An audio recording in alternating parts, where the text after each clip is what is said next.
कि हमने इनको बढ़ाया, हमने इनको घटाया, क्या किया, ठीक है।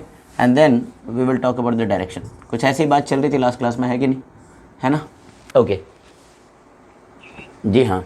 तो अगर आपको याद हो तो हमने ये सीखा था कि देखिए भाई साहब, इक्विलिब्रियम कांस्टेंट केसी की वैल्यू सिर्फ और सिर्फ टेम्परेचर के साथ बदलेगी। आप कंसंट्रेशन बदलो, प्रेशर बदलो, वॉल्यूम बदलो, मोल्स ऐड करो, मोल्स रिमूव करो, आप उसमें भाई वॉल्यूम चेंज करो, ठीक है ना, प्रेशर चेंज करो, इन सब चीज़ों को चेंज करने से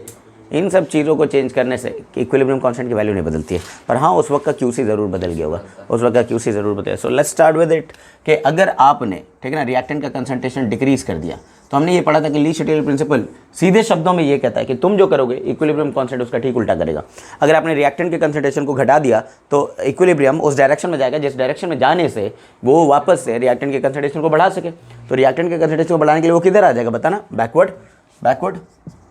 yes, it will move in the backward direction, ठीक है ना। वही अगर आपने रिएक्टेंट के कंसंट्रेशन को इंक्रीज कर दिया होता, बढ़ा दिया होता ना, तो अब इक्विलिब्रियम उस डायरेक्शन में जाएगा जिस डायरेक्शन में जाने से वो इस बढ़े हुए कंसंट्रेशन को वापस से कम कर सके। और कम करने के लिए वो किधर चला जाएगा, बताइए किधर चला जाएगा, फॉरवर्ड, ठीक है ना। अब प्रोडक्ट का भी कंसंट्रेशन आप बड़ा घटा सकते थे, ठीक है ना। अगर मान लीजिए कि आपने प्रोडक्ट का कंसंट्रेशन इंक्रीज कर दिया तो इक्विलिब्रियम क्या चाहेगा कि इस बढ़े हुए कंसंट्रेशन को डिक्रीज कर दे। प्रोडक्ट के कंसंट्रेशन को घटाने के लिए वो क्या करेगा, किधर जाएगा, बैकवर्ड जाएगा। तो बैकवर्ड चला गया, देख लो, ऑलरेडी लिख दिया। अब वही अगर आपने प्रोडक्ट के कंसंट्रेशन को डिक्रीज कर दिया है, कम कर दिया है, तो रिएक्शन चाहेगा कि वो प्रोडक्ट के कंसंट्रेशन को बढ़ाने के लिए वो किधर जाएगा, फॉरवर्ड जाएगा, प्रोडक्ट की तरफ जाएगा।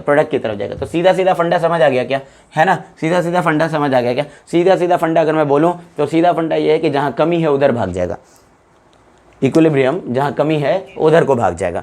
भाई साहब, आपने रिएक्टेंट को डिक्रीज किया, किधर कमी हुई है, बैकवर्ड डायरेक्शन में, तो बैकवर्ड चला आया, सही। आपने रिएक्टेंट को इंक्रीज कर दिया तो किधर कमी हुई है, प्रोडक्ट की तरफ, तो प्रोडक्ट की तरफ चला गया, फॉरवर्ड। अगर आपने प्रोडक्ट को घटा दिया, किधर कमी हुई है, प्रोडक्ट की तरफ, उधर ही आ जाएगा, फॉरवर्ड। अगर आपने प्रोडक्ट को बढ़ा दिया तो किधर कमी हो गई है, रिएक्टेंट की तरफ, तो ये बैकवर्ड चलाएगा। बोलो हाँ या ना, ओके। हाँ, तो सीधा कंक्लूजन लिख रहा हूँ मैं, nutshell conclusion is that reaction always moves in the direction of lesser concentration। बोलो हाँ या ना। तो ये चीज़ नहीं भूलेंगे भाई, जहाँ कमी उधर की तरफ इक्विलिब्रियम, है ना। ओके जी, नेक्स्ट है आपका effect of change of pressure. Effect of change in pressure, pressure को चेंज करने का क्या इफेक्ट है। तो देखिए भाई साहब, प्रेशर चेंज करने का इफेक्ट अभी वो पी ब्लॉक में भी आ गया था, है कि नहीं, ठीक है। प्रेशर चेंज करने का, हाँ जी। तो अल्टीमेटली अगर आप सिस्टम का ओवरऑल प्रेशर घटा देते हैं तो सिस्टम चाहेगा वो प्रेशर को ओवरऑल बढ़ा ले, किसी तरीके से बढ़ा ले, ताकि इक्विलिब्रियम कांस्टेंट की वैल्यू चेंज ना हो। अगर आपने प्रेशर सिस्टम का घटा दिया तो सिस्टम प्रेशर बढ़ाना चाहेगा, अगर आपने सिस्टम प्रेशर का बढ़ा दिया तो वो घटाना चाहेगा। अब ये बात डिपेंड करती है डेल्टा एन जी पर, है ना। This effect depends on delta N G of the reaction, depends on delta N G of the reaction. मैं इसको डेल्टा एन जी से ना रिलेट करके सीधे एक शब्द में आपको बात बताना चाहूँगा। 3 तरह के रिएक्शन देख लेते हैं, 3 तरह के रिएक्शन। देखो भैया, PCl5 गैस है, इसको डिसोसिएट किया गया, बदल दिया गया इसको किस में, PCl3 गैस में और Cl2 गैस में। मुझे बताओ डेल्टा एन जी पॉजिटिव है कि नेगेटिव है, जल्दी बताओ, डेल्टा एन जी पॉजिटिव है कि नेगेटिव है। Okay, so what I can see over here is कि delta N G of the reaction is positive, delta Ng of the reaction is positive, delta Ng of the reaction is positive.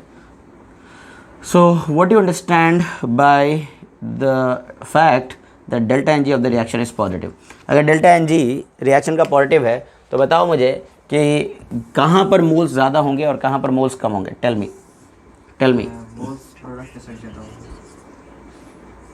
तो अगर मेरे पास ये reaction है, PCl5 gas reversibly changes into PCl3 gas plus Cl2 gas. So what I can say is if delta Ng of the reaction is positive, then number of moles on the product side is greater than the number of moles on the reactant side, right or wrong, ठीक है ना। Okay, तो यहाँ पर अगर मैं पूछता हूँ कि हायर मोल साइड बताइए कौन सा है, हायर मोल साइड कौन सा है, तो higher mole side sir ji product side है, प्रोडक्ट साइड मतलब फॉरवर्ड साइड, है ना। अच्छा, और लेसर मोल साइड बताइए, lesser mole side, reactant side is basically the lesser mole side, ठीक है, अभी हम इन सब पर बात करेंगे। ठीक है, वही अगर हमारे पास delta N G of the reaction negative हो जाए, delta N G of the reaction negative हो जाए, जैसे एक एग्जांपल दीजिए, बड़ा ही फेमस एग्जांपल आप सब लोग जानते हैं, अभी अभी पढ़ा था हेबर्स प्रोसेस। ठीक है, इसका डेल्टा एन जी नेगेटिव आ रहा है क्या? हाँ या ना? डेल्टा एन जी नेगेटिव आ रहा है क्या? Obviously delta N G negative आ रहा है। तो मुझे बताइए कहाँ पर गैसियस मोल ज़्यादा है, प्रोडक्ट साइड में कि रिएक्टेंट साइड में? रिएक्टेंट साइड में 4 मोल्स है भैया, प्रोडक्ट साइड में 2 मोल्स हैं। तो इसका मतलब हो गया कि higher mole side is reactant side, reactant side is higher mole side and product side is lesser mole side. Okay ठीक है, तो अब मुझे बताएं कि अगर आपने सिस्टम का प्रेशर बढ़ाया तो सिस्टम प्रेशर को घटाना चाहेगा, घटाने के लिए उधर जाएगा जहाँ मोल्स कम हैं, घटाने के लिए उधर जाएगा जहाँ पर मोल्स कम है। ठीक है कि नहीं? ठीक है कि नहीं? पॉज। ओह माइक ओके ठीक है, तो हम ये बात कर रहे थे कि डेल्टा एन जी पे डिपेंड करता है कि कौन सा साइड जो है वो मोल रिच साइड है और कौन सा साइड जो है वो मोल डेफिशिएंट साइड है। ठीक है ना, हमने ये देखा कि अगर डेल्टा एन जी पॉजिटिव है तो प्रोडक्ट साइड में ज़्यादा मोल्स होंगे गैस के, और अगर डेल्टा एन जी नेगेटिव है तो रिएक्टेंट साइड में ज़्यादा होंगे। ठीक है ना। अच्छा, अब ध्यान से देखना, अगर आपने प्रेशर बढ़ाया, क्या किया आपने बताइए? प्रेशर इंक्रीज़ किया। अगर आपने प्रेशर इंक्रीज़ किया तो सिस्टम प्रेशर को तो डिक्रीज़ करना चाहेगा ना, सिस्टम प्रेशर को डिक्रीज़ करना चाहेगा। तो यार इक्विलिब्रियम उस डायरेक्शन में शिफ्ट कर जाएगी जहां जाने से प्रेशर घट सके, और कहां जाने से प्रेशर घटेगा? जहां मोल्स कम है। तो अगर मैं प्रेशर इंक्रीज इसमें करूंगा, इस वाले रिएक्शन में, ये आपके सामने रिएक्शन है भैया, आपको डेल्टा एन जी से मतलब ही नहीं होना चाहिए, आपको डेल्टा एन जी से मतलब ही नहीं होना चाहिए। आपको सीधा सीधा फंडा ये है कि अगर तुमने प्रेशर बढ़ाया तो सिस्टम उस डायरेक्शन में जाएगा जिस डायरेक्शन में जाने से प्रेशर को कम कर सके वो, और प्रेशर कम किधर जाने से होगा? जहां मोल्स कम है, जहां पर मोल्स कम है। तो बताओ कि मोल्स कहां कम है? इधर बैकवर्ड में, बोलो बैकवर्ड में। अगर आपने प्रेशर बढ़ाया तो ये बैकवर्ड चला जाएगा क्योंकि बैकवर्ड में मोल्स कम है कि नहीं? ठीक है, अब इस वाले में देखो भाई, इस वाले में अगर तुमने प्रेशर बढ़ाया तो किधर जाएगा? जहां वो जाने से प्रेशर घटा सके। तो घटाने के लिए किधर जाएगा? जहां मोल्स कम है। तो इधर को तो ज़्यादा मोल्स है ना, इधर को कम मोल्स है ना, इधर को चला जाएगा, मतलब किधर चला जाएगा? फॉरवर्ड। अरे बोलो ना भाई। ठीक है, अच्छा अगर आपने प्रेशर डिक्रीज़ किया, अगर आपने प्रेशर डिक्रीज़ किया, अरे मत भौंको भाई। ठीक है, प्रेशर डिक्रीज़ करने पर क्या होगा? प्रेशर डिक्रीज़ करने पर सिस्टम प्रेशर को बढ़ाना चाहेगा, और बढ़ाने के लिए उधर को जाएगा जिधर जाने से ज़्यादा गैसेस मोल्स बन सके। तो बताइए किधर जाएगा? ये किधर जाएगा? फॉरवर्ड। फॉरवर्ड में ज़्यादा मोल्स है, रिएक्टेंट साइड में कम है, इधर को ज़्यादा मोल्स है तो ये बैकवर्ड इधर आ जाएगा। बोलो हाँ कि ना? बोलो आसान है कि नहीं? बताओ आसान है। हाँ, डेल्टा एन जी वन जी मत देखा अगर भाई, सीधे सीधे देख के किधर मोल ज़्यादा किधर मोल्स कम। प्रेशर बढ़ाया तो कम मोल साइड, प्रेशर घटाया तो ज़्यादा मोल साइड। बोलो, है ना। और अगर हमारे पास डेल्टा एन जी जीरो वाले रिएक्शन है, if I had got delta N G zero वाले reaction, N2 gas plus O2 gas changing into NO2, 2 moles of NO gas, है ना। इस रिएक्शन का नाम क्या है? इस रिएक्शन का एक नाम है, अभी बताया था, बर्कलैंड, हाँ बर्कलैंड आइट प्रोसेस, है ना, बर्कलैंड आइट प्रोसेस। और ये हाईली एंडोथर्मिक रिएक्शन है ना, 2000 केल्विन पे रिएक्शन होती है ना, 2000 केल्विन पे ये रिएक्शन होती है। बहुत अच्छे, ठीक है ना। तो इस वाले का डेल्टा एन जी बताओ क्या है? What is delta N G? Zero. Delta N G zero आने का मतलब क्या है? कि प्रेशर का कोई इफेक्ट, जितने मोल्स इधर को है उतने। अबे कौन है भाई, क्या हो गया, लड़ क्यों रहे हो तुम लोग? ठीक है, देखो ध्यान से, जितने मोल्स इधर हैं उतने मोल्स इधर है, बताओ, बोलो, है ना। तो प्रेशर इंक्रीज करेंगे तो कोई इफेक्ट आएगा क्या? नहीं। प्रेशर डिक्रीज करोगे कोई इफेक्ट आएगा क्या? नहीं। There will be no effect, there will be no effect, no effect of pressure change in delta N G equals to zero वाले रिएक्शन। छप गया दिमाग में, छप गया दिमाग में। डेल्टा एन जी जीरो वाले रिएक्शन में प्रेशर बढ़ाने घटाने का कोई इफेक्ट नहीं होता है। ठीक है, अब आ जाइए तीसरा फैक्टर, तीसरा इफेक्ट। तीसरा कौन सा इफेक्ट है, जल्दी बताओ, तीसरा कौन सा इफेक्ट है? टेम्परेचर का, है ना, इफेक्ट ऑफ टेम्परेचर चेंज। क्या इसकी बात हमने पहले भी कर ली है? बोलो, क्या इसकी बात हमने पहले भी कर ली है ना। ये सुनो, ये एक ऐसा इफेक्ट है ना जो वैसे तो ली शेड्यूल प्रिंसिपल से समझाना नहीं चाहिए था। You should have not explain it according to Le Chatelier principle, because ये एक ऐसा इफेक्ट है जिसमें इक्विलिब्रियम कांस्टेंट की वैल्यू बदल जाती है। इक्विलिब्रियम कांस्टेंट की वैल्यू बदल जाती है, कीप इन माइंड। अब मैं क्या बोलना चाह रहा हूँ, फिर हमने वहाँ देख भी लिया था लास्ट क्लास में, go through the last lecture, you will understand कि भाई एंडोथर्मिक रिएक्शन में टेम्परेचर बढ़ाने पर इक्विलिब्रियम कांस्टेंट की वैल्यू बढ़ जाती है, मतलब फॉरवर्ड चला जाता है।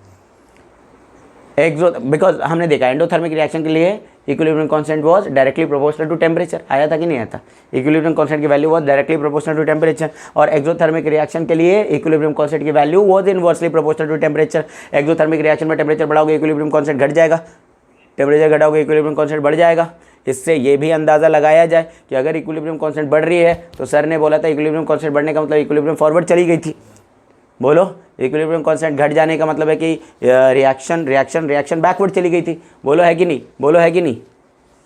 हाँ जी, हाँ जी, हाँ जी। तो मैं यहीं पर बोल रहा हूँ कि this effect changes the value of equilibrium constant. This effect changes the value of equilibrium constant. K C या केपी, बोलो है कि नहीं? ठीक है, इक्विलिब्रियम कांस्टेंट की वैल्यू ही चेंज कर देता है। और हमने ये देखा था कि for endothermic process, I am writing the conclusions for endothermic process. जल्दी बोलो, एंडोथर्मिक प्रोसेस के लिए क्या लिखना है? क्या लिखना है? क्या लिखने जा रहा हूँ मैं? अबे सब पढ़े लिखे लोग हैं। एंडोथर्मिक प्रोसेस के लिए equilibrium constant was directly proportional to temperature, and for exothermic reactions inversely proportional था। बोलो हाँ या ना? हाँ, for exothermic process delta H less than 0 होगा जब, तो K equilibrium will be inversely proportional to temperature. ठीक है ना? ये बात हमने लास्ट क्लास में डिराइव करी थी, और मैं आपको इसी से भी समझा सकता हूँ, अदरवाइज दूसरे तरीके से भी समझा सकता हूँ कि यहाँ पर तो हमने सीख ही लिया था कि अगर एंडोथर्मिक रिएक्शन में आपने टेम्परेचर बढ़ाया तो इक्विलिब्रियम कांस्टेंट की वैल्यू बढ़ गई, मतलब फॉरवर्ड जा रहा था, है ना? इसमें अगर आपने टेम्परेचर बढ़ाया तो इक्विलिब्रियम कांस्टेंट की वैल्यू घट गई, मतलब बैकवर्ड जा रहा था। इसीलिए हमने एक स्टेटमेंट निकाला था लास्ट क्लास में कि एंडोथर्मिक रिएक्शन जो होते हैं हाई टेम्परेचर पे फेवरेबल होते हैं, है ना? एक्सोथर्मिक रिएक्शन जो होते हैं वो लो टेम्परेचर पे फेवरेबल होते हैं। बोलो हाँ या ना? ये बात हो गई थी लास्ट क्लास में भी बात हुई है। अच्छा, तो मैं अब सीधे सीधे क्वेश्चन देने वाला हूँ इस पर, है ना? टेम्परेचर का इफेक्ट समझ आ गया। वैसे मैं एक दूसरे तरीके से भी समझाने जा रहा हूँ। एक बार फोटो ले लो यार, फिर आगे बढ़ते हैं। क्या होता है? ऐसा रिएक्शन जिसमें हीट एब्जॉर्ब होती है, ऐसे रिएक्शन जिसमें हीट एब्जॉर्ब होती है। बोलिए हाँ या ना? ठीक है ना? ऐसे रिएक्शन जिसमें हीट एब्जॉर्ब होती है। देखिए ज़रा ध्यान से कि एंडोथर्मिक रिएक्शंस के कई सारे रिप्रेजेंटेशन पॉसिबल है कि ए रिएक्टेंट है जिसने हीट लिया और कन्वर्ट हुआ बी में। बोलो ऐसे भी लिखा हुआ मिल सकता है। बोलो हाँ कि ना? ठीक है। दूसरा हो सकता है कि ए रिवर्सिबल बी है और अलग से बाहर इधर ला करके माइनस का हीट लिख दिया। बोलो है कि नहीं? है ना? 10 जूल 5 जूल कुछ भी लिख के दे देगा। ठीक है ना? तीसरा तरीका हो सकता है कि ए रिवर्सिबल बी बोल दिया और अलग से लिख दिया कि delta H is greater than 0। Delta H की कुछ वैल्यू बता दी उसने। बोलो है कि नहीं? डेल्टा एच की वैल्यू बता दी। ठीक है, तो delta H equals to positive. देखो ये 3 तरीके से हीट लिख सकता है। बोलो बात समझ आ रही क्या? मतलब रिप्रेजेंट कर सकते हैं हम लोग एंडोथर्मिक रिएक्शंस को इतने तरीके से रिप्रेजेंट करके वो दे देगा। आपको खुद समझना होगा हाँ ये एंडोथर्मिक रिएक्शन है। Now what I want to say is कि एंडोथर्मिक रिएक्शन में फॉरवर्ड ले जाने के लिए हीट चाहिए। फॉरवर्ड ले जाने के लिए हीट चाहिए। बोलो ठीक है ना? बोलो बोलो। तो एंडोथर्मिक रिएक्शन में फॉरवर्ड ले जाने के लिए हीट चाहिए। ठीक है, कोई दिक्कत तो नहीं है? बोल दो हाँ या ना? बोलो, मैं समझाने की कोशिश कर रहा हूँ अपने हिसाब से। इतना तो ठीक है ना? अब मैं ली शेड्यूल प्रिंसिपल के हिसाब से बता रहा हूँ। अब मुझे इतना बता देना कि यार रिएक्टेंट साइड में हीट है कि प्रोडक्ट साइड में हीट है? हीट किधर है? गर्मी किधर है? गर्मी किधर है? अबे साले, गर्मी किधर? रिएक्टेंट साइड में। ठीक है, गर्मी रिएक्टेंट साइड में है ना? रिएक्टेंट साइड बिल्कुल गर्म गर्म फील कर रहा होगा। ठीक है ना? तो अब इसको समझ रहे हम लोग टेम्परेचर के लिहाज से कि अगर आपने टेम्परेचर बढ़ाया तो सिस्टम चाहेगा टेम्परेचर को घटाना, तो टेम्परेचर घटाने के लिए रिएक्शन ठंडे साइड भाग जाएगा। मुझे बताइए एंडोथर्मिक में ठंडा साइड कौन सा है? एंडोथर्मिक में ठंडा साइड कौन सा है? प्रोडक्ट साइड इज ठंडा साइड। ऐसे समझो भाई, एक्चुअल एक्सप्लेनेशन तो वही था, है ना? पर इस तरीके से भी हम लोग सोच सकते हैं कि इसमें भाई गर्म साइड है, गर्म साइड किधर है बताओ? रिएक्टेंट साइड है ना? और ठंडा साइड बताओ? प्रोडक्ट साइड इज ठंडा साइड। ठीक है ना? ये मतलब जुगाड़ वाला मेथड है to predict the direction of the reaction. समझ रहे हो क्या? है ना? हाँ, वरना एक्चुअल तो लॉजिक हमने टेम्परेचर का डिपेंडेंस वांट ऑफ इक्वेशन से देख लिया था। ठीक है ना? और मुझे बताओ कि अगर आपने टेम्परेचर बढ़ाया तो सिस्टम टेम्परेचर घटाना चाहेगा। सिस्टम यही है ना, ली सेटली रही है ना, तुम जो करोगे उसका ठीक उल्टा करेगा। System tries to decrease the temperature और सिस्टम टेम्परेचर घटाने के लिए मूव्स टू ठंडा साइड। बोलो है ना? और यहाँ पर ठंडा साइड कौन सा है? मतलब फॉरवर्ड। बोलो है कि नहीं? अरे जितने लोग बैठे हैं सबको समझ आ रहा है? सही से बता दो। हाँ, वही अगर आपने इसमें टेम्परेचर घटाया तो सिस्टम टेम्परेचर को बढ़ाना चाहेगा। सिस्टम ट्राइज टू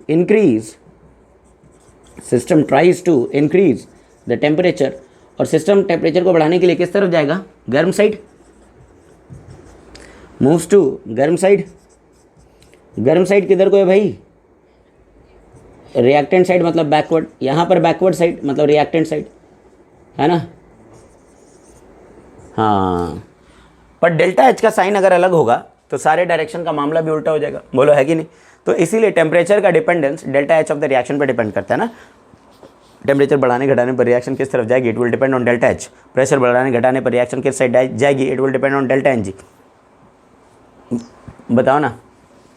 हाँ, तो एक्सोथर्मिक रिएक्शंस की अगर हम बात करें, एक्सोथर्मिक रिएक्शंस में ए बदलता है बी में और देता है हीट। तो बताओ हीट किधर को जुड़ा हुआ है? किधर को जुड़ा हुआ है? कि प्रोडक्ट तो बन रहा है, प्रोडक्ट के साथ कुछ हीट भी लिबरेट हो रही है। तो इसका क्या मतलब है? प्रोडक्ट गर्म साइड हो गया, प्रोडक्ट क्या हो गया? गर्म साइड हो गया, है ना? अच्छा, इसको लिखने के लिए एग्जामिनर ऐसे भी लिख के दे सकता है, ए में से कुछ हीट हट गया। अच्छा, हीट का सिंबल फिजिक्स में और केमिस्ट्री में क्यू है, क्यू है, बोलो है कि नहीं? तो इसको ऐसे भी लिख सकता है, A plus Q changing to B लिख सकता था, है कि नहीं? या A changing to B minus Q लिख सकता था, ठीक है? ए चेंजिंग टू बी अलग से डेल्टा एच लिख सकता था। समझ गए या नहीं समझ गए? है ना? ए रिवर्सिबल बी और अलग से डेल्टा एच को लिख दिया नेगेटिव, अलग से डेल्टा एच को लिख दिया नेगेटिव। बोल दो हाँ या ना। ओके, नाउ टेल मी, यहां पर बताइए गर्म साइड कौन सा साइड है? प्रोडक्ट साइड, मतलब फॉरवर्ड ना। और ठंडा साइड कौन सा है भाई? हाँ, ये सिर्फ और सिर्फ आपको समझाने के लिए जुगाड़ किया और कुछ नहीं, ठीक है ना? अदरवाइज एक ही स्टेटमेंट काफ़ी है। कौन सा स्टेटमेंट काफ़ी है? Endothermic reactions are favourable at high temperature and exothermic reactions are favourable at low temperature. ये दो स्टेटमेंट आपका पूरा काम बना देंगे, ठीक है ना? इसको लगा डाला तो लाइफ जिंगा लगा, है ना? ओके, ठंडा साइड रिएक्टेंट साइड मतलब बैकवर्ड। चिराग हो क्या तुम? जल रहे हो? चिराग आर यू देयर? चिराग आप क्लास ले रहे हैं? ओहो, आंधी तेज है क्या आज? सो गया ये रहा, सो गया आसमां। हाँ देखो, अगर इसमें टेम्परेचर आप बढ़ा देंगे, अगर इसमें आप टेम्परेचर बढ़ा देंगे तो सिस्टम चाहेगा टेम्परेचर को घटा दे, और घटाने के लिए जाएगा वो ठंडे साइड मतलब बैकवर्ड साइड। बोलो हाँ कि ना? अबे कुछ तो बोलो भाई, समझा पा रहा हूँ तुम लोगों को।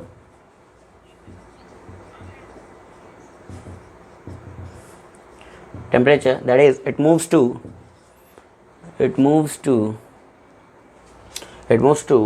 It moves to where? ठंडा साइड ना, लो टेम्परेचर साइड, है ना? ठंडा साइड किधर है? Backward.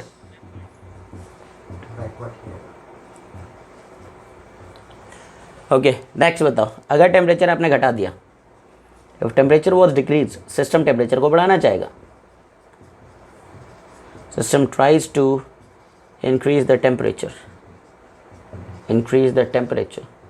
and it moves to where? कहाँ पर? हाँ, गर्म साइड, और गर्म साइड है फॉरवर्ड। इस बार समझ आ गया? क्लियर है कंसेप्ट? बिल्कुल क्रिस्टल क्लियर। कभी फंस तो नहीं जाएंगे ना? तीन इफेक्ट कर लिया। बताओ किस किस का चेंज सीख लिया? कंसंट्रेशन का चेंज, प्रेशर का चेंज और टेम्परेचर। अच्छा, वॉल्यूम का चेंज अगर बाई चांस पूछता है तो प्रेशर वाले का ठीक उल्टा करना है, क्योंकि pressure and volume at a given temperature are inversely proportional, right? बोलो, है ना? तो वो तो कर ही लेंगे, ठीक है? अब इसके बाद कौन सा इफेक्ट पढ़ना है हमें? Effect of adding inert gas, effect of adding inert gases, ठीक है ना? इनर्ट गैस को ऐड करने का इफेक्ट। देखो, दो तरीके से इनर्ट गैस ऐड करने के सवाल पूछे जाते हैं। एक तो भाई साहब कांस्टेंट वॉल्यूम पर ऐड किया गया लिखा हुआ मिलेगा, और एक कांस्टेंट प्रेशर पर ऐड किया हुआ लिखे मिलेगा। समझ रहे हो ना? कांस्टेंट वॉल्यूम मेथड में, कांस्टेंट वॉल्यूम पर अगर इनर्ट गैस डाला गया कोई इफेक्ट नहीं होता है। सीधी बात है, सीधा फंडा है, याद रखना है इसको, ठीक है ना? लिखो मैं यहाँ पर कि ऐड कांस्टेंट वॉल्यूम, ठीक है ना? At constant volume. इसका एक्सप्लेनेशन चाहिए हो तो अगली क्लास में मांग लेना, कोई दिक्कत वाली बात नहीं है, ठीक है ना। यहाँ पर आज मुझे आयनिक शुरू करना है, ठीक है। एट कांस्टेंट वॉल्यूम, भाई किताबों पे पैर रखवा लो तुम तो, ठीक है। At constant volume adding inert gas, adding inert gas at constant volume does not affect equilibrium. Equilibrium पर कोई प्रभाव नहीं पड़ेगा अगर आपने इनर्ट गैस ऐड किया है कांस्टेंट वॉल्यूम पर प्रेशर, कांस्टेंट प्रेशर पर लिखा हुआ मिल जाए कि इनर्ट गैस को ऐड किया गया है कांस्टेंट प्रेशर पर, तो फिर तो भाई साहब इफेक्ट है, ठीक है ना। So at constant pressure, at constant pressure, at constant pressure, सब लोग देखिए कांस्टेंट प्रेशर पर ऐड कर रहे हैं। तो कांस्टेंट प्रेशर पर ऐड करने से क्या होता है, कांस्टेंट प्रेशर पर ऐड करने से क्या होता है बताएगा कोई, किसी को याद है कंसेप्ट, ठीक है बताओ।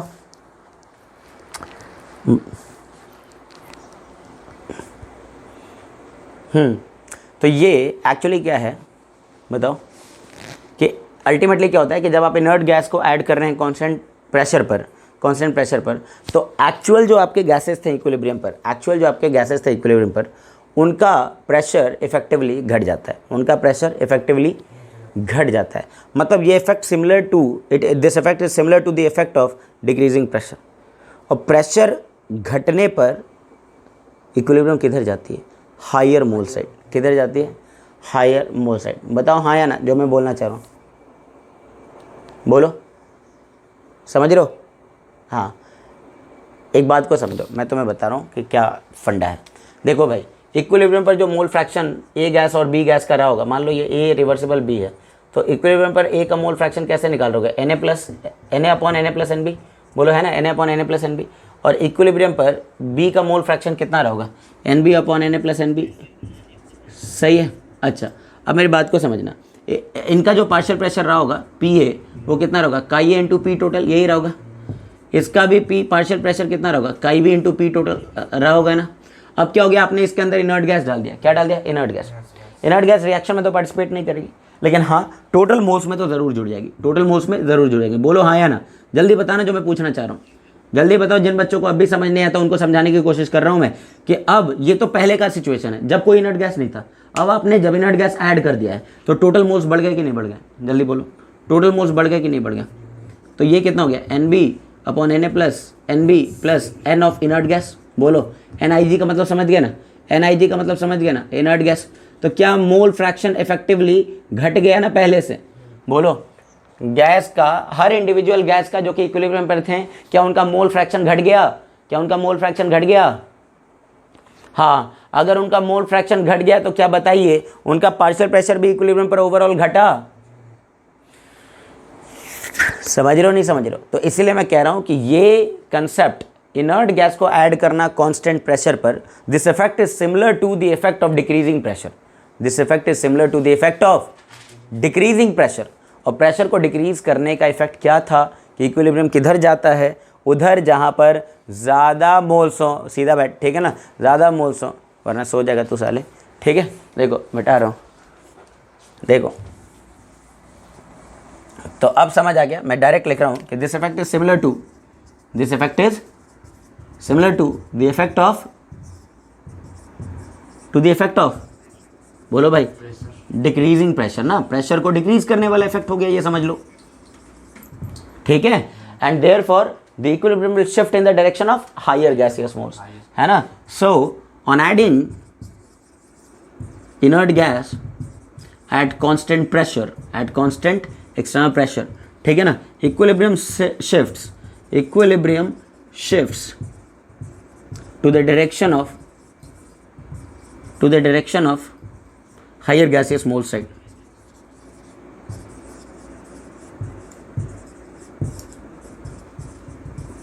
बताइए जल्दी, समझ आ गया या नहीं, कंसेप्ट क्लियर हो गया, रटने वाली बात नहीं है ना, समझ गए। हाँ मैं अब इस पर भी कुछ क्वेश्चंस करा सकता हूँ, कोई बड़ी बात नहीं है मेरे लिए। जैसे मान लो एग्जांपल के तौर पर ये एक रिएक्शन है आपके सामने, 2 moles of SO2 gas, plus O2 gas changes into 2 moles of sulphur trioxide gas. ठीक है, इसमें अगर मैं इनर्ट गैस ऐड करूँगा तो बताना है आपको किधर जाएगा, किधर जाएगा, बैकवर्ड। बोलो है कि नहीं, बोलो बच्चों। हाँ, इनर्ट गैस ऐड करने पर हायर गैसेस मोल साइड, सीधा सीधा फंडा, किधर जाएगा ये, बैकवर्ड। समझ गए या नहीं? ठीक है। अच्छा, अगर मान लो मेरे पास ये क्वेश्चन होता 2 moles of ammonia gas decomposes to give N2 gas plus 3H2 gas, बताओ भैया इसमें इनर्ट गैस डालने पर किधर भागेगी इक्विलिब्रियम, किधर भागेगी, फॉरवर्ड।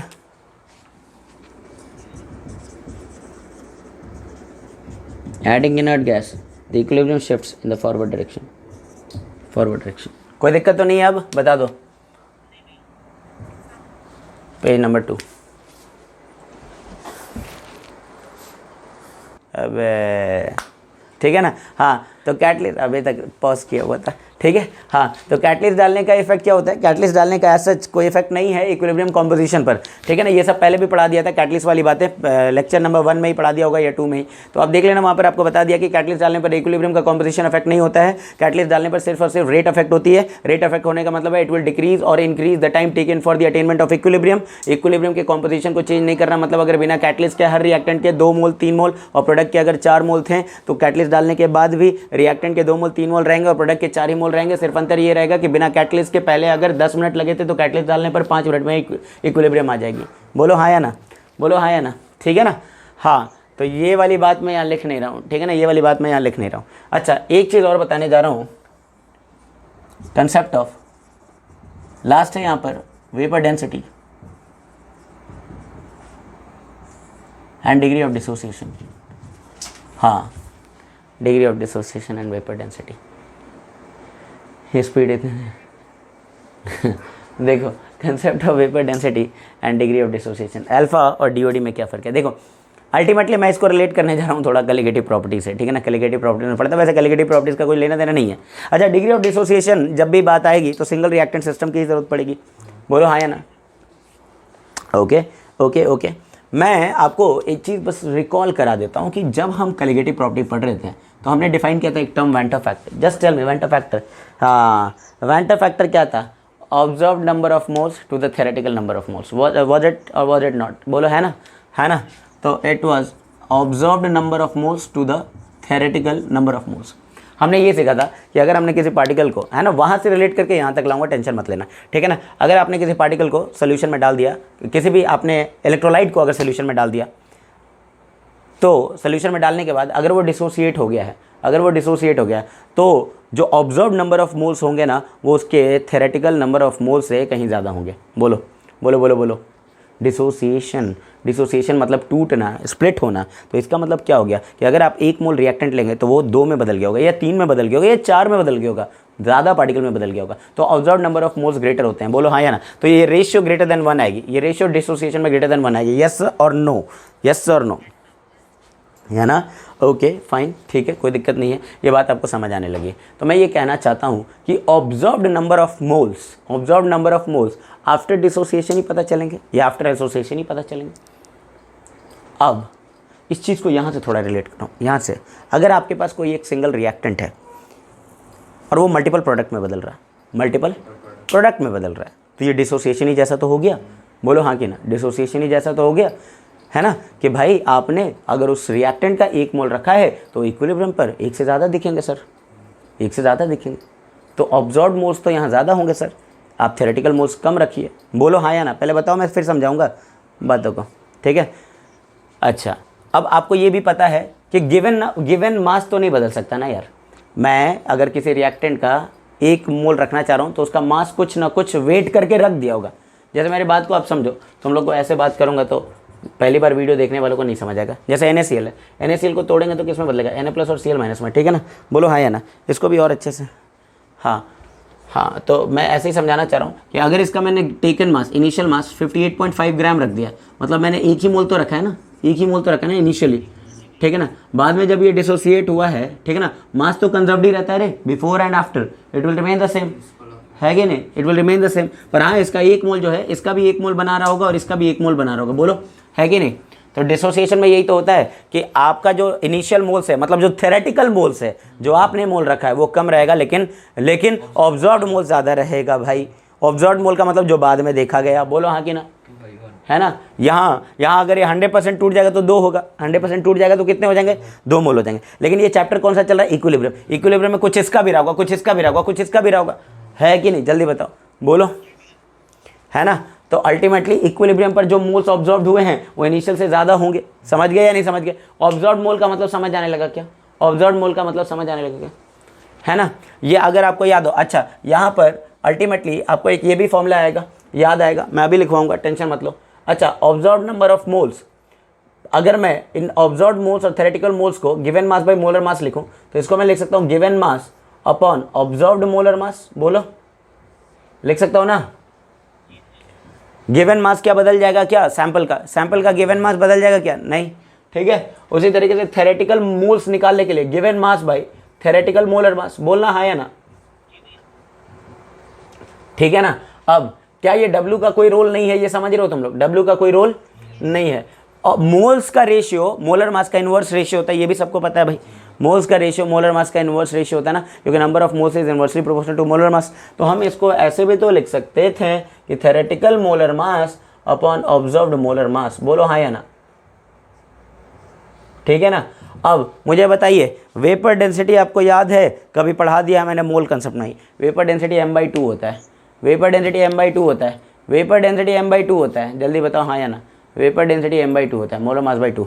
तो कहने का मतलब हो गया कि थेरेटिकल मोलर मास क्या हो जाएगा, थेरेटिकल मोलर मास क्या हो जाएगा, 2 टाइम्स। भाई साहब वेपर डेंसिटी का फॉर्मूला जल्दी बताओ यार, m/2 होता है ना, है ना। हाँ, कुछ नहीं बोला तो हाइड्रोजन के रिस्पेक्ट में बताते हैं ना, है ना। तो मोलर मास क्या होता है, 2 इंटू वेपर डेंसिटी। अगर मैं थेरेटिकल मोलर मास निकाल रहा हूँ तो थेरेटिकल वेपर डेंसिटी, है ना, अरे बोल दो, है ना। ऑब्जर्व्ड मोलर मास के लिए ऑब्जर्व वेपर डेंसिटी। क्या इतनी बात समझ आ गई, जल्दी बताओ पहले। ये जो कुछ भी लिखा है, ये जो कुछ भी लिखा है। अच्छा, आपको क्या एक छोटी सी बात और भी याद है कि वेंट ऑफ फैक्टर का सर ने डिसोसिएशन के लिए फॉर्मूला लिखवाया है 1 + n - 1 अल्फा, बोलो। हाँ, ये सब मैंने यहाँ से डिराइव करी थी, मैं कर भी दूंगा, बस आपको समझाना चाह रहा हूँ, ठीक है। कोई दिक्कत तो नहीं है इसमें, जल्दी बताओ, है ना। अब मैं आपको ये फॉर्मूला कैसा है इस चीज़ को बताने जा रहा हूँ, देख लेना ज़रा ध्यान से, ठीक है ना। देखते हैं ज़रा। जैसे मान लो अपने पास कई सारे डिसोसिएशन रिएक्शन है। मान लो मेरे पास PCl5 गैस है, ठीक है ना, ये डिसोसिएट कर गया है PCl3 गैस में और Cl2 गैस में। मैं आपको याद करा देता हूँ, ये N क्या होता था इस फॉर्मूले में, ये N होता था number of moles of products, number of moles of products obtain from 1 mole of the reactant. जल्दी बताओ, बात समझ आ गई क्या, मतलब ये कितने प्रोडक्ट मिले हैं, अगर इसका 1 मोल लिया गया हो, 1 मोल रिएक्टेंट से जितने प्रोडक्ट मिले वो सब के सब क्या है, N है। यहाँ पर N की वैल्यू तुम बता सकते हो क्या लेना है, 2 लेना है, बहुत बढ़िया, ठीक है ना। हाँ, N is number of moles of product, number of moles of product. ये फॉर्मूला कैसा है अभी देखना ना, डिराइव कर दूंगा मैं, टेंशन क्यों ले रहे हो। Number of moles of product keeping 1 mole of reactant, 1 mole of reactant. समझ गए या नहीं, जल्दी बता दो। 1 मोल रिएक्टेंट में से कितने प्रोडक्ट बने हैं वो देखना होता है। खैर, इसका डेरिवेशन देख लो। अगर मैंने मान लो इसका A0 मोल रखा है तो इक्विलिब्रियम पर ये हो जाएगा A0 × 1 - अल्फा, ये हो जाएगा A0 अल्फा, ये हो जाएगा A0 अल्फा। जल्दी जल्दी बता दो, अपने आप समझ आ जाएगा। ओके, शुरुआत में आपने कितने मोल्स लिए हैं बताइए, थेरेटिकल मोल्स कितने हैं आपके, A0 मोल्स, बहुत अच्छे। थेरेटिकल तो वही है ना रे, थेरेटिकल तो वही है ना A0 जो हमने रखा है, वो 1 मोल हो सकता है, वो 2 मोल हो सकता है, वो 3 मोल हो सकता है, वो 4 मोल हो सकता है। क्या हमें ये भी पता है, क्या हमें ये भी पता है जब भी हम अल्फा और केपी में काम करते हैं तो इनिशियल मोल्स की ज़रूरत नहीं, it not needed, right. So what about observed moles, guys listen. आपने 2 मोल अगर PCl5 ले लिया है तो कुछ समय के बाद जब इक्विलिब्रियम आ गई है ना, तो ये 2 मोल तो नहीं रहेगा ना, this plus this plus this हो गया होगा ना रे, बोलो जल्दी बताओ, जल्दी बताओ, जल्दी बताओ, समझ आ रहा है तो, ठीक है ना। तो ऑब्जर्व्ड मोल्स का क्या मतलब है, इक्विलिब्रियम मोल्स यार। ऑब्जर्व्ड मोल्स का क्या मतलब है, जल्दी बताओ, इक्विलिब्रियम मोल्स। ऑब्जर्व्ड मोल्स का मतलब इक्विलिब्रियम पर कितने मोल्स थे, है ना, यही तो देखना है यार। इतने सारे मैसेजेस आ गए हैं कि अब किस किस को रिप्लाई करोगे, ठीक है। ये देख लो, टोटल बताओ कितने हो जाएंगे ऑब्जर्व्ड, A0 × 1 + अल्फा। गुड यार, ये बात समझ आ रही तुम्हें। N ऑब्जर्व्ड इतना हो जाएगा। N थेरेटिकल, थेरेटिकल आपने कितने मोल लिए हैं जल्दी बताइए, थेरेटिकल बच्चों कितने मोल्स लिए हैं, जल्दी बताओ यार, पैसे लग रहे हैं क्या, A0 मोल्स ही तो लिए हैं भाई, शुरुआत में जो लिया वही तुम्हें पता है और वही तुम्हारे लिए थेरेटिकल डेटा है। आपने पेपर पे नोट कर लिया, मैंने इतने मोल रखे थे रिएक्शन में, ये पेपर में नोट किया, ये थेरेटिकल है। जो ऑब्जर्व किया कर, और बाद में जब इक्विलिब्रियम आ गई तो इक्विलिब्रियम पे मैंने जो टोटल देखा उसी को ऑब्जर्व बोलेंगे। बोलो है कि नहीं? उसी को, या उसी को एक्सपेरिमेंटल बोलेंगे। ऑब्जर्व बोलो, एक्सपेरिमेंटल बोलो, कई लैंग्वेजेस हैं, है कि नहीं? तो theoretical mole is nothing but equilibrium mole, sorry observe moles is nothing but equilibrium moles. यहाँ एन इक्विलिब्रियम भी लिख रहा हूँ मैं, है ना, है ना? ये इनिशियल है, दिख रहा है ना, बोर्ड पे लिखा हुआ है, बोलो। अच्छा, अब अगर मैं इन दोनों का रेशियो निकाल दूं, अगर मैं इन दोनों का रेशियो निकाल दूं, let's find out the ratio of N observed to N theoretical. क्या आ गया ये? 1 प्लस अल्फा, 1 प्लस अल्फा, है ना? अब मुझे बताओ कि अगर वो मोलर मास दे देता, क्या दे देता? मोलर मास, जल्दी बताओ। अच्छा मुझे एक बात बताओ, क्या थेरेटिकल मोलर मास आपको निकालने की ज़रूरत होगी क्या? नहीं भाई, क्या हम नहीं निकाल लेंगे? PCl5 का थेरेटिकल मोलर मास नहीं पता होगा क्या? पता होगा मेरे को, बोलो है कि नहीं? पता होगा मेरे को, तुम्हें भी पता होगा कहते मोलर मास थेरेटिकल भाई, मोलर मास ऑब्जर्व, है ना? तो देख अल्फा दे देगा, 1 दे देगा, ठीक है। ऑब्जर्व मोलर मास पूछेगा, क्या करना है, समझ गए? समझ गए? मोलर मास थेरेटिकल को 1 प्लस अल्फा से डिवाइड करना है। थेरेटिकल मोलर मास पता हो जाएगा, 31 प्लस क्लोरीन का कितना होता है? 35.5 का 5 गुना, 35.5 का 5 गुना 219.5 होगा शायद, I don't know, I don't remember datas, ठीक है ना? इतनी बात समझ आ रही क्या? अच्छा, कल को वो वेपर डेंसिटी दे के भी रुला सकता है, तो वेपर डेंसिटी भी तो मोलर मास के प्रोपोर्शनली होती है। तो vapour density theoretical upon vapour density observed, तो ऑब्जर्व्ड वेपर डेंसिटी पूछेगा तो थेरेटिकल वेपर डेंसिटी तो पता ही है। सुनना यार, क्या क्या नोन होता है यार, सच सच बता दो, क्या क्या नोन होता है? ये नोन होता है, ये नोन होता है। अल्फा वो परसेंटेज डिसोसिएशन के टर्म में बोल देगा तो मज़ा आ गया। या फिर यहाँ वाला डेटा दे दे, अगर सुनो, अगर ये दे दे, ये दे दे और ये दे दे तो अल्फा निकलवा लेगा। बोल दो, बोल दो, अभी बहुत सवाल करूँगा, तुम क्वेश्चन निकाल के रखना जो तुमसे नहीं बन रहे थे, ठीक है ना? तुम क्वेश्चन निकाल के रखो जो नहीं बन रहे थे, अभी कराना है मुझे, ठीक है? नेक्स्ट देखो, अब देखो यहाँ पर, अगर मान लो आपके पास N2O4 गैस होता, ठीक है, ये टूट रहा होगा 2NO2 गैस में, मुझे बस इतना जानना है N की वैल्यू क्या ली है यहाँ पर। व्हाट वाज N की वैल्यू? बोलो, 1 ही तो है। सुनो ना, चेक करो ना यहाँ पर, N की वैल्यू क्या लोगे उस फॉर्मूले में लगाने के लिए? N की वैल्यू मतलब कितने मोल्स मिले हैं, इसका कोएफिशिएंट 1 है तो 2 मोल्स मिले हैं। बोलो है कि नहीं? अरे सच सच बोलो भाई, है ना? इसमें N की वैल्यू क्या ले रहे थे तुम? N की वैल्यू यहाँ पर 2 ले रहे थे तुम, है कि नहीं? N की वैल्यू 2 ले रहे हो, मैच करो। इसी को तो मैं ऐसे लिख सकता था भाई, 1 प्लस 2 माइनस 1 अल्फा। बोलो, मैच करो ना यार, मैच करो, समझ आ रहा है या नहीं? हाँ, मैं थोड़ा डिफरेंट एग्जांपल लेता हूँ जिसमें N थोड़ा डिफरेंट है, ठीक है ना? हाँ, मैं सब चीज़ रिलेट करके चलूँगा और डायरेक्ट ये फॉर्मूला लगवाना सिखाऊंगा, ठीक है ना? पर समझाने के बाद देखो, अगर मान लो आपने 2 मोल्स ऑफ अमोनिया को डिसोसिएट करा दिया है, किसमें डिसोसिएट करा है? N2 गैस में और 3H2 गैस में। मुझे बस इतना बता दो कि N की वैल्यू तुम क्या लोगे इस रिएक्शन के लिए? इस रिएक्शन के लिए N की वैल्यू क्या लोगे? जल्दी बोलो, 2 या 4? बता, N की वैल्यू क्या लेगा, 2 या 4? 4? कान के नीचे मारूंगा, सुना ही नहीं है गधे, इंग्लिश में लिखा हुआ है। Number of moles of product keeping 1 moles of reactant. 1 mole reactant होता तो कितने मोल प्रोडक्ट आते? बात ये है। चलिए, यहाँ 2 मोल से कितने आ रहे हैं? 4 आ रहे हैं ना, तो 1 मोल से कितने आ रहे होंगे? 2 आ रहे होंगे। तो N समझ आया रिएक्शन का क्या है? N क्या लेना है यहाँ पर? 2 लेना है। समझ गया या नहीं समझ गया? ठीक है ना? हाँ, N का मतलब है कि अगर 1 मोल रिएक्टेंट होता तो उससे हम कितने मोल प्रोडक्ट पा रहे थे इक्विलिब्रियम आते आते तक, ठीक है रे? हाँ देखो, अब क्या करना है, अगर इसका A0 मोल लेगा दूँ तो ये हो जाएगा A0 इंटू 1 माइनस अल्फा, ये हो जाएगा A0 अल्फा, ये हो जाएगा A0/2 अल्फा हो जाएगा, नहीं ये है ना? ये हो जाएगा 3A0/2 अल्फा, ठीक है ना? तो बताइए कि ऑब्जर्व्ड मोल्स कितने हैं? What is observed moles? Observe कितना हुआ है बताइए? ये कितना हो गया? ये कितना हो गया? 1.5 और ये आधा, मतलब 2 अल्फा। 1.5 और आधा 2 alpha, A0 into 1 plus alpha ही आ गया। आना भी था, क्योंकि देखो ना, इसका भी N2 है ना, अल्टीमेटली क्या बचेगा? यही तो बचेगा, 1 + 2 - 1 अल्फा। बोलो, 1 + 2 - 1 अल्फा ही तो आना चाहिए। अबे यार जागो ना यार, क्यों सो रहे हो ऐसे? ठीक है ना? तो मैं यहाँ क्या बोल सकता हूँ, N observed upon N theoretical, फिर से कितना आएगा रे? 1 + अल्फा आ जाएगा, 1 + अल्फा आ जाएगा। है ना। अब वो मोल ऑब्जर्व नहीं देगा भैया, है ना, वही मोलर मास से निकलवाएगा आपको molar mass theoretical upon molar mass observe. बोलो हाँ कि ना, बोलो हाँ कि ना। या वेपर डेंसिटी के टर्म में देगा। अरे कुछ नहीं करना है, सवालों की तरफ सोचो ज़रा तुम, वो सवाल देगा, तुम सवाल पहले सोच लो क्या क्या बना सकते हैं वो, है ना। अल्फा निकलवाने के लिए आपको सिर्फ एक ही डेटा और चाहिए इस मेथड में, बोलना एक ही डेटा चाहिए। क्या चाहिए? ऑब्जर्व्ड मोलर मास। क्या चाहिए? ऑब्जर्व्ड मोलर मास। बोलो हाँ कि ना। ये दे देगा, ये पता होगा अल्फा मिलेगा कि नहीं मिलेगा, या फिर वेपर डेंसिटी ऑब्जर्व्ड बता दे। बोलो, तो वेपर डेंसिटी थेरेटिकल तो मुझे पता होगा रे, m/2 से, वेपर डेंसिटी m/2 से। बोलो, जाग रहे हो नहीं जाग रहे हो? बड़ा ही इंपॉर्टेंट कंसेप्ट है भाई। ये टॉपिक ना किसी को भी यूट्यूब पे पढ़ाते देखना, बड़ा ही एक फॉर्मूला उल्टा सीधा लिखेंगे, तुम कंफ्यूज हो जाओगे। 2 D यूज करेंगे वो, कैपिटल डी और स्मॉल डी। देख लेना, किताबों में भी पढ़ना 2 D बताया जाता है, capital D small D. Observed vapour density को अलग डी से और मोलर और थेरेटिकल वेपर डेंसिटी को अलग डी से। बच्चा उसी फॉर्मूले को रटने में ज़िंदगी बर्बाद कर लेता है। ये चीज़ तो हम पहले से जानते थे ना, बताओ, ये चीज़ तो हम पहले से जानते थे ना, इसका यूज़ करा दिया मैंने और कुछ नहीं किया है। समझ रहे हो क्या?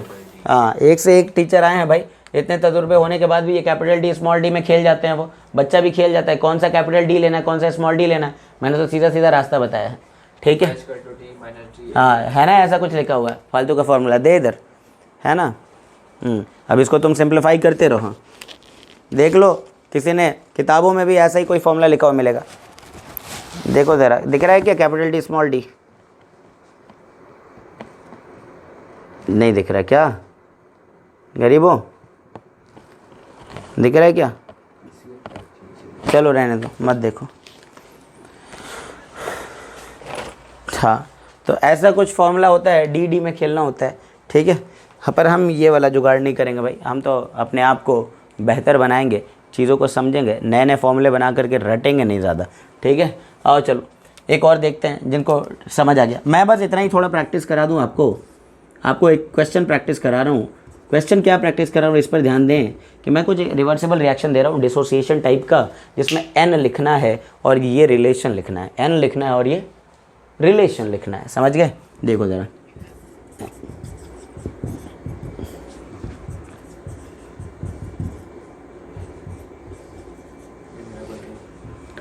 हाँ, ये एक रिएक्शन है, इसमें एन बताना है आपको कि एन क्या लेंगे।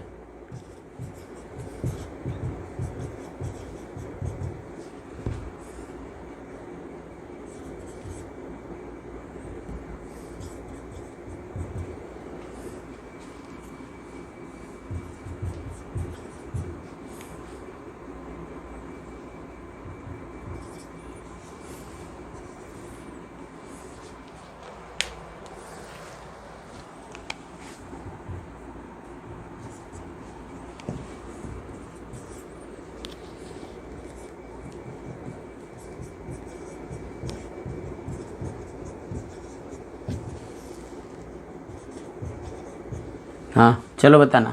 हाँ जी, एन लेने का क्या मतलब है आपको याद होगा। एन का मतलब है कि 1 मोल रिएक्टेंट होता है तो कितने मोल प्रोडक्ट आते हैं। हाँ, इसके 2 मोल से कितना बन रहा है? 4। तो 1 मोल अगर ये होता है तो कितना बनता है? 2 ही बनता ना। समझ गए या नहीं समझ गए? अच्छा, इसके 3 मोल से कितने गैस बन रहे हैं? 8। कान के नीचे मारूंगा सबको। 6 बन रहे हैं। ये सॉलिड है। सॉलिड का कोई रोल नहीं है भैया इसमें। वेपर डेंसिटी में सिर्फ किसका रोल आता है? जल्दी बात करो मुझसे। वेपर डेंसिटी में सिर्फ किसका रोल आएगा? है कि नहीं? गैस का। ठीक है, तो अल्टीमेटली कितने लेने थे गैस? गैस कितने बने हैं बताना? 6 मोल। 6 मोल, उसमें से 3 से डिवाइड कर दिया तो 2 ही हो जाएगा। हाँ, इसके 1 मोल से कितने बन रहे हैं प्रोडक्ट? 1 मोल से कितने मोल गैस बन रहे हैं? 3 मोल। तो एन की वैल्यू 3 है। बोलो हाँ कि ना? बोलो है कि नहीं? अब इनका रिलेशन क्या बनेगा, है ना? 1 + 2 - 1 अल्फा। बोलो है कि नहीं? यही तो आ जाना है। नीचे तो 1 ही हो जाएगा, वो कैंसिल ही हो जाएगा। ये हो जाएगा किसके बराबर? m theoretical upon m observed. और यही हो जाएगा vapour density theoretical upon vapour density observed. मैं एक सवाल कराने वाला हूँ बड़ा ही खतरनाक सा, ये सब आपसे हो जाएंगे। खतरनाक कुछ नहीं है वैसे, ठीक है। यहाँ भी फॉर्मूला क्या हो जाएगा? 1 + 2 - 1 अल्फा, मतलब 1 + 1 अल्फा है कि नहीं? तो m theoretical upon m observed, और यही हो जाएगा vapour density theoretical upon vapour density observed, बोलो रे, हाँ कि ना। यहाँ पर क्या हो जाएगा 1 + 3 - 1 अल्फा, हाँ मतलब 1 + 2 अल्फा, राइट 1 + 2 अल्फा, तुम सही कह रहे हो, ठीक है ना। और ये हो जाएगा molar mass theoretical upon molar mass observed, और ये हो जाएगा vapour density theoretical upon vapour density observed, बोलो हाँ या ना। हाँ अब लग रहा है ना कि तुमसे सवाल हो जाएंगे, कॉन्फिडेंस आ रहा है अब। देखो इस तरह के सवाल है ना, वैसे तो खूब पूछे गए हैं, मैं भी तुम्हें सवाल दे के देखना चाहता हूँ कि हमारे कितने बच्चे ये सवाल कर पाते हैं। कितना बच्चों, ये 2 सवाल हैं जिसमें आपको ये जो कंसेप्ट अभी सिखाया था, डिग्री ऑफ डिसोसिएशन और वेपर डेंसिटी का रिलेशन, तो उस रिलेशन को यूज़ करते हुए आपको ये 2 सवाल सॉल्व करने हैं। चलो अब बच्चों डिस्कस कर लेते हैं एक बार इन सवालों को। क्या कहता है कि जब N2O4 को डिसोसिएट किया गया है तो ऑब्जर्व्ड मॉलिक्यूलर वेट देखा गया ना, कितना देखा गया, ऑब्जर्व्ड मॉलिक्यूलर वेट कितना देखा गया, 80 ग्राम पर मोल, 80 ग्राम पर मोल, है ना। टेम्परेचर दे दिया, टेम्परेचर की जरूरत पड़ेगी नहीं वैसे, ठीक है ना। The percentage dissociation of N2O4 at 350 Kelvin is how much? You have to calculate what? You have to calculate what? Tell me. Percentage dissociation. You know how will you get this? Alpha multiplied by hundreds. Alpha multiplied by hundreds. Now I need to find out alpha. For that matter, I need to calculate theoretical molar mass first. What is theoretical molar mass of N2O4? We all know कि इसका हो जाएगा 2 nitrogen का हो जाएगा 28, है ना, plus 4 का हो जाएगा 16 से मल्टीप्लाई, कितना हो जाएगा ये 92 ग्राम पर मोल, राइट। अभी बताइए कि इस रिएक्शन के लिए n की वैल्यू कितनी लेंगे आप, सच्चाई क्या है, n की वैल्यू 2 है, n की वैल्यू 2 है ना, है ना। तो फॉर्मूला क्या लगेगा 1 + 2 - 1 alpha. Now this will be equal to what, theoretical molar mass upon observed molar mass, समझ रहे हो ना। हाँ तो सॉल्व तो हो गया भाई कि 1 + alpha will be equal to theoretical कितना है हमारे पास 92, ऑब्जर्व्ड कितना है भाई 80। So can we find out alpha from here 92 - 80 upon 80, बोलो है ना, मतलब 12/80, 4 × 12 और 4 × 20 = 80, बोलो है ना, मतलब 15/100, 15%, इतना ही आ रहा है क्या, अच्छा 3/20 है ना ये, तो ठीक है ख़त्म हो गया है। तो परसेंटेज डिसोसिएशन के लिए 100 से मल्टीप्लाई कर दीजिए, है ना, 3/20 × 100 कितना आ गया ये 15%। सबका यही आंसर होना चाहिए, B is the correct answer. बहुत अच्छे, दूसरा भी सॉल्व कर लेते हैं। दूसरे सवाल को अगर आप ध्यान से पढ़ें तो कहता है कि the vapour density of PCl5 is 104.25 but when heated its vapour density is reduce to 62। So ये ऑब्जर्व्ड वाला है ना, बोलिए भैया ये ऑब्जर्व्ड वाला है ना, ये तो थ्योरेटिकल है ना, बोलो। अच्छा थ्योरेटिकल वेपर डेंसिटी इसके मोलर मास का आधा होगा, और अब चेक करो आधा ही है, बोलो है कि नहीं, आधा ही तो है उसका, है ना, है नहीं समझ आ रहा है क्या, 208.5 ही तो इसका मोलर मास होता है। चेक करें क्या, 31 + 5 × 35.5 कितना आ रहा है ये 31 प्लस कितना 2.5 177.5। हाउ मच इज दिस 208.5, बोलो है कि नहीं भाई। इसका थ्योरेटिकल मोलर मास तो यही था ना, इसका डबल, बोलो ये तो थ्योरेटिकल मोलर मास था ना, तो ये उसका आधा दिया है ना, मतलब ये ऑब्जर्व्ड ही मोलर मास तो है ना, यही तो बताना चाहिए। ये ऑब्जर्व्ड वेपर डेंसिटी है ना, yes this is observed vapour, है ना, वो खुद ही बोल रहा है, सॉरी ये ऑब्जर्व लिख दिया, sorry my fault, theoretical vapour density, theoretical vapour density है कि नहीं। और ये जब बोल ही रहा है कि जब हीट किया गया, तो भाई साहब हीट करने का मतलब क्या है कि PCl5 टूट गया होगा, है ना, डिकम्पोज कर गया होगा PCl3 गैस में और Cl2 गैस में। तो अल्टीमेटली ये तब देखा गया जब डिसोसिएशन हो चुका था, तो ये आपका ऑब्जर्व्ड वेपर डेंसिटी है। अब वेपर डेंसिटी के भी टर्म में यही रेशियो बनेगा, है ना। अच्छा n की वैल्यू क्या लीजिएगा इस रिएक्शन के लिए, n की वैल्यू क्या है 2, तो 1 + 2 - 1 alpha will be equals to, बताइए क्या, थ्योरेटिकल वेपर डेंसिटी,